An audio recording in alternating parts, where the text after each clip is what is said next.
बोला भारत माता की, भारत माता की, छत्रपती शिवाजी महाराज की, छत्रपती संभाजी महाराज की, संत शिरोमणी सेवालाल महाराज की, संत शिरोमणी सेवालाल महाराज की, वंदे। हिंदवी स्वराज्याचे सरसंस्थापक छत्रपती शिवरायांना मानाचा मुजरा करतो। भारतीय राज्यघटनेचे शिल्पकार भारतरत्न डॉक्टर बाबासाहेब आंबेडकर यांना मानवंदना अर्पित करतो। खऱ्या अर्थानं ज्यांनी ही बंजारा काशी निर्माण केली ते आराध्य दैवत असलेले संत सेवालाल महाराज यांच्या चरणी नतमस्तक होतो आणि त्यांचाच वसा आणि वारसा ज्यांनी चालवला ते पूज्य रामराव बापू यांना देखील आदरांजली अर्पित करतो। आई जगदंबेच्या चरणी या ठिकाणी आशीर्वाद मागतो। आजच्या ओबीसी जागर यात्रेमध्ये मंचावर उपस्थित असलेले परमपूजनीय बाबूसिंग महाराज जी, परमपूजनीय जितेंद्रजी महाराज, कबीरदास जी महाराज, यशवंतजी महाराज आज आपल्याला संबोधित करण्याकरता आलेले भागवत कराड साहेब, केंद्रीय मंत्री, केंद्रीय ओबीसी आयोगाचे अध्यक्ष हंसराज भैया अहिर, ओबीसी मंत्री अतुल सावेजी, त्याचप्रमाणे खासदार रामदासजी तडस, अनिलजी बोंडे, उमेशजी चव्हाण, आमदार संजयजी कुटे, आशिषजी देशमुख ज्यांनी ही यात्रा या ठिकाणी अतिशय चांगल्या प्रकारे संपन्न केली ते आशिषजी देशमुख आणि संजयजी गाथे, त्याचप्रमाणे या ठिकाणी इथले लोकप्रिय आमदार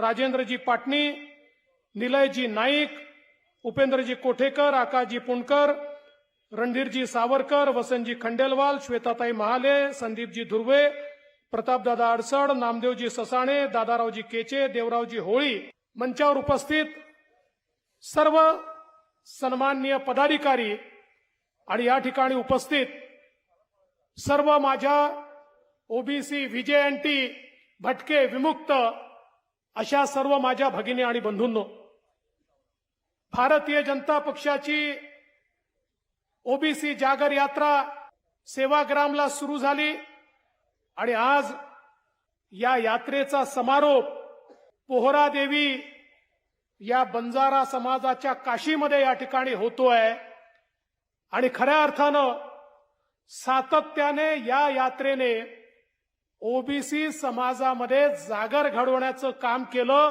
म्हणून मी आशिष देशमुखजी तुमचं, संजय गाथेजी तुमचं आणि संपूर्ण ओबीसी आघाडीचं अतिशय मनापासून अभिनंदन करतो। खरं म्हणजे हे एक महान तीर्थक्षेत्र आहे आणि मी मुख्यमंत्री असतानापासून या ठिकाणी आपण मोठ्या प्रमाणात याच्या विकासाची सुरुवात केली। मध्यंतरी 2.5 वर्ष विकास बंद होता, पुन्हा शिंदे साहेबांचं सरकार आलं आणि विकास सुरू झाला आणि या ठिकाणी आमचे मंत्री संजय राठोड असतील, निलेभाऊ नाईक असतील किंवा आमचे पटणीजी असतील, या सगळ्यांच्या मेहनतीतून अतिशय सुंदर अशा प्रकारचं हे काम होत आहे।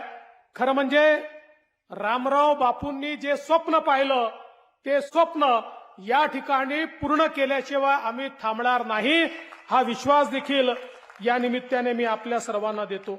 आज खरं म्हणजे ओबीसी समाजाच्या संदर्भात आणि जसं सांगितलं, जेव्हा आपण ओबीसी म्हणतो त्यावेळेस ओबीसी, भटके, विमुक्त, व्हीजे, एनटी, एसबीसी हे सगळे ओबीसीच्या अंतर्गत या ठिकाणी आपण पकडतो आणि म्हणून हे सगळे जे समाज आहेत या समाजाच्या विकासाकरता, यांच्या उत्थानाकरता या ठिकाणी जेव्हापासनं देशामध्ये मोदीजींचं सरकार आलं तेव्हापासनं मोठ्या प्रमाणात या समाजावर फोकस सुरू झाला।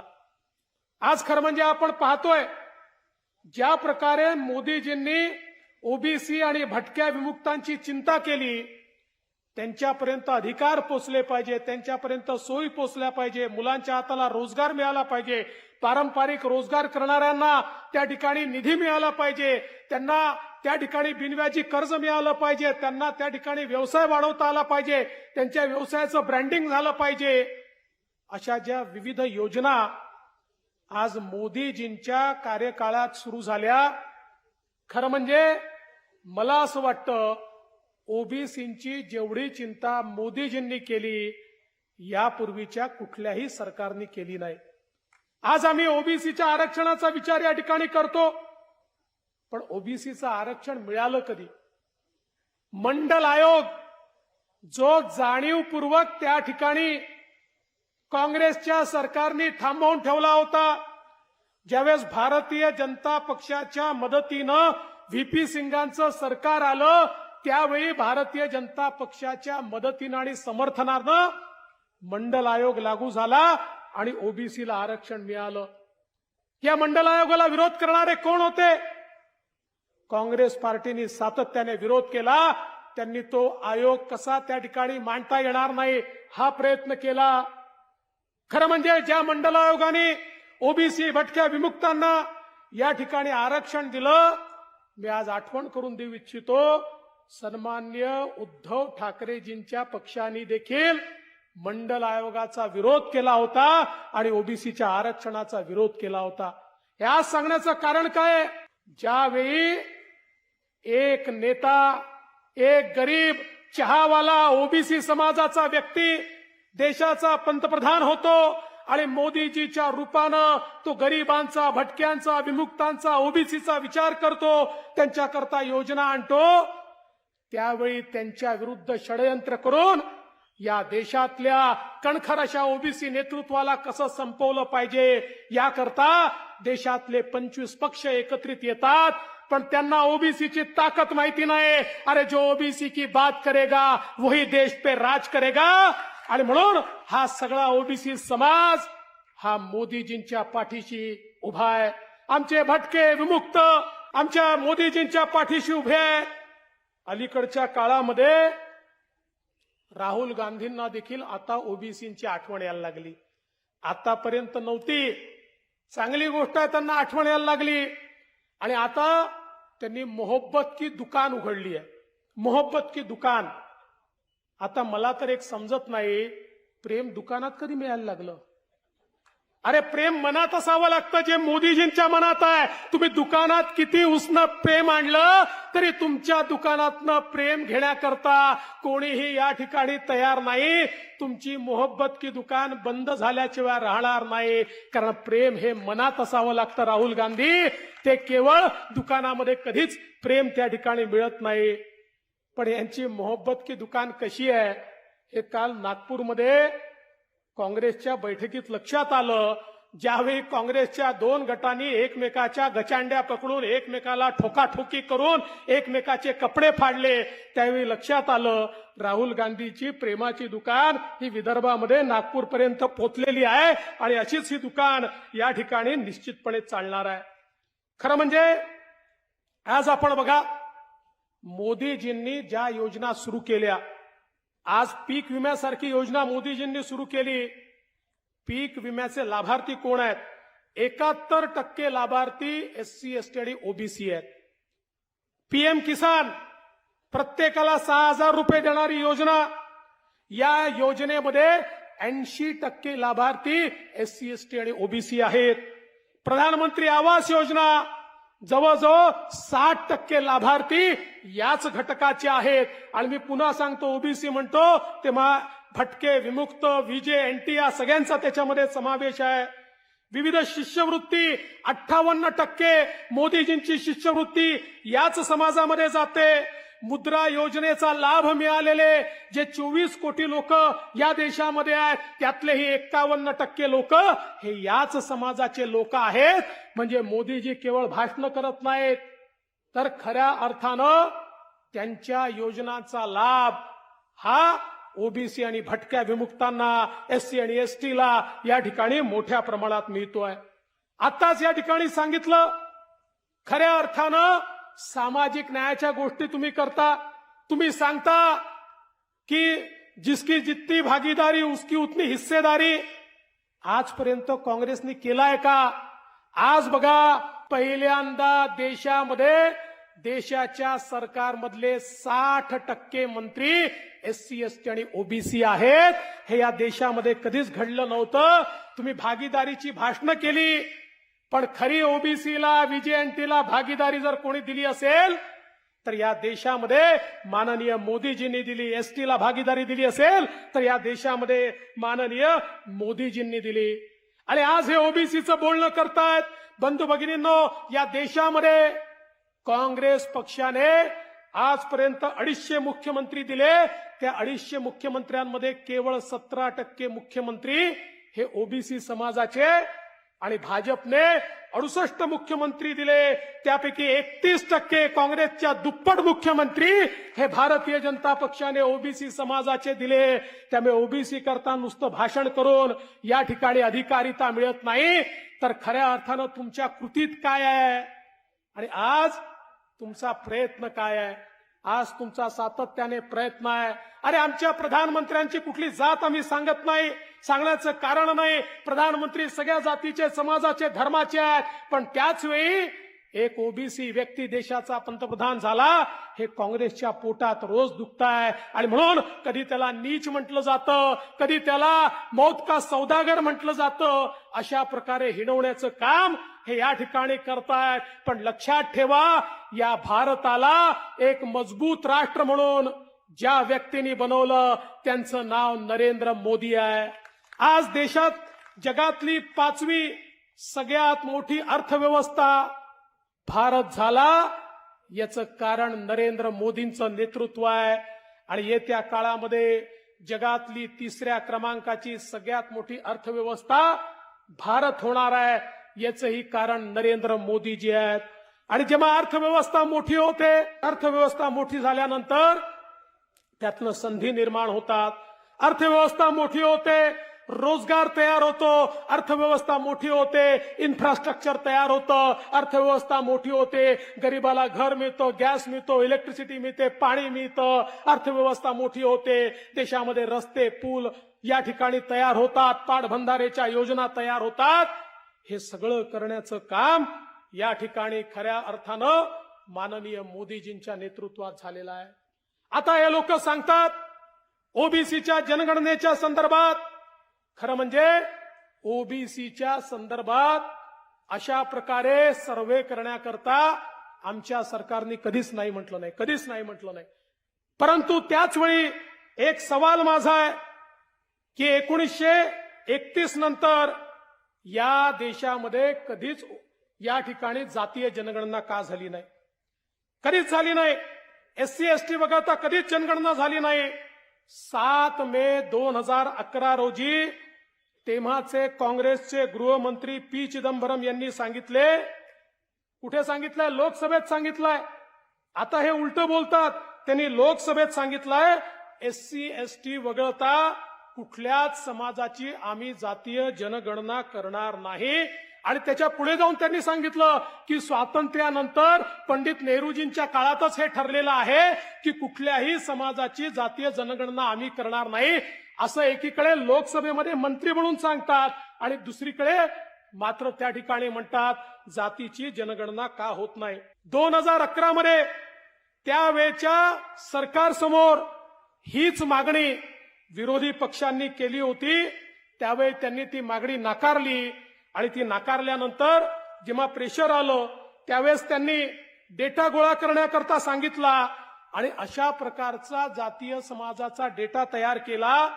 या ठिकाणी आमचे हंसराज भैया अहिर आहेत, त्यांच्या ओबीसी आयोगाला त्याची कल्पना आहे.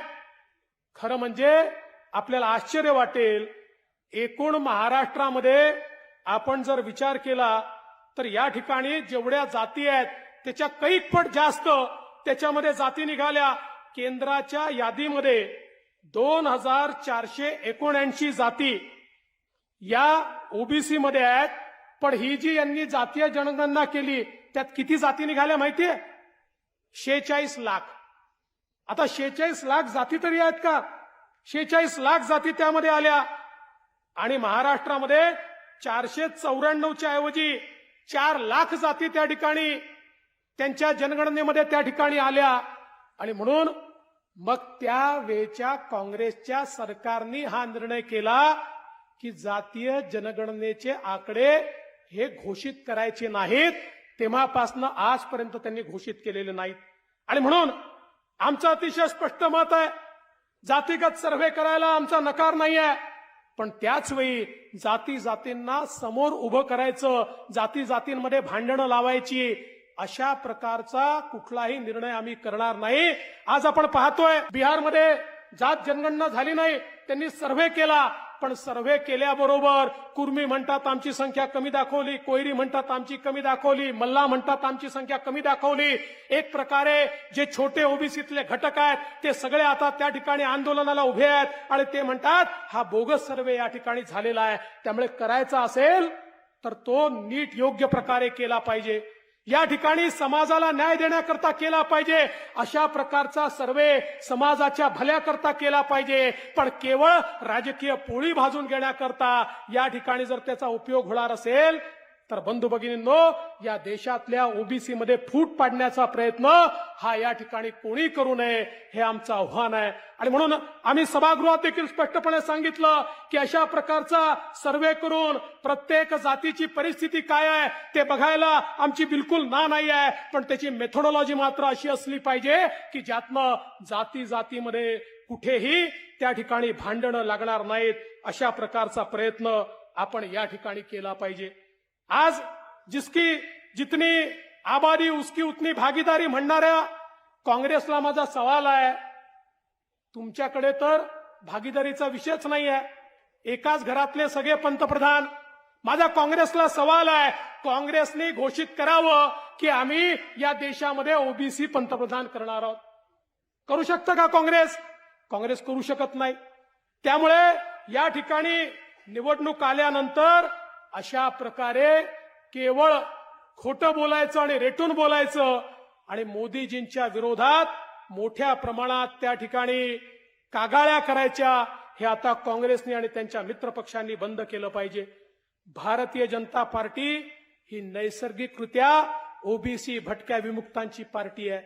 भारतीय जनता पार्टीचा जो डीएनए आहे हा ओबीसी आणि भटक्या विमुक्तांचा आहे. भारतीय जनता पार्टीची लीडरशिप जर आपण बघितली ती आमची ओबीसी आणि भटक्या विमुक्तांची आहे. आणि आज भारतीय जनता पार्टी ज्यांच्या भरोशावर देशामध्ये निवडून येते ते मतदार देखील मोठ्या प्रमाणात आज ओबीसी व्हीजेएनटीचे मतदार आहेत. आणि म्हणून भारतीय जनता पार्टी हा ओबीसी आणि भटक्या विमुक्तांचा नैसर्गिक मित्र आहे. आमचे नेते गोपीनाथरावजी मुंडे असतील की ज्यांनी या महाराष्ट्रामध्ये ओबीसीची एक मोठी चळवळ चालवली. आज ही सगळी चळवळ आज खऱ्या अर्थानं ओबीसी समाजाला संघटित करणारी चळवळ या ठिकाणी ठरलेली आहे. हे देखील आपण सगळ्यांनी लक्षात घेण्याची आवश्यकता आहे. आणि म्हणून आज आपण पाहतो ज्या प्रकारे राज्याच्या या आपल्या सगळ्या राजकारणामध्ये मोठ्या प्रमाणात ओबीसी करता काम करणं हे आपल्या सरकारने सुरू केलं. आणि मला सांगताना आनंद वाटतो, या राज्यामध्ये इतके वर्ष काँग्रेस राष्ट्रवादीचं तेव्हाचं सरकार होतं, त्यांनी कधीही ओबीसी करता मंत्रालय तयार केलं नाही. मी मुख्यमंत्री झालो आणि मुख्यमंत्री झाल्यानंतर ओबीसी आणि व्हीजेएनटीचं वेगळं मंत्रालय हे मी स्वतः या ठिकाणी तयार केलं आणि त्याच्याकरता मोठ्या प्रमाणात निधी हा आपण उपलब्ध करून दिला.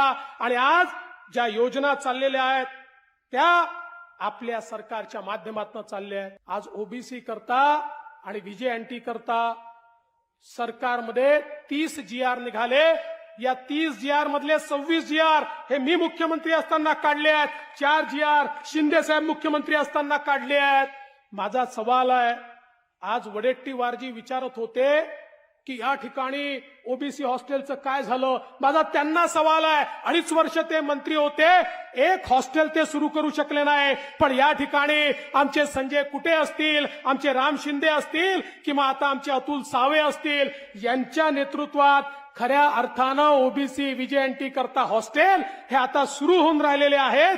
36 हॉस्टेल आम्ही सुरू करतो, त्याकरता जागा देखील आम्ही बघितलेल्या आहेत. आणि यासोबत ज्या मुलांना हॉस्टेलमध्ये जागा मिळणार नाही, समजा हॉस्टेलच्या जागा संपल्या आणि तरी मुलांना हवं असेल तर त्या मुलांना स्वाधार सारखी योजना देऊन त्यांच्या राहण्याचा खाण्याचा सगळा खर्च हा राज्य सरकारच्या वतीनं थेट त्यांच्या खात्यामध्ये देण्यात येईल. पण ओबीसी भटका विमुक्त कोणीही या ठिकाणी खऱ्या अर्थानं आपण वंचित ठेवणार नाही.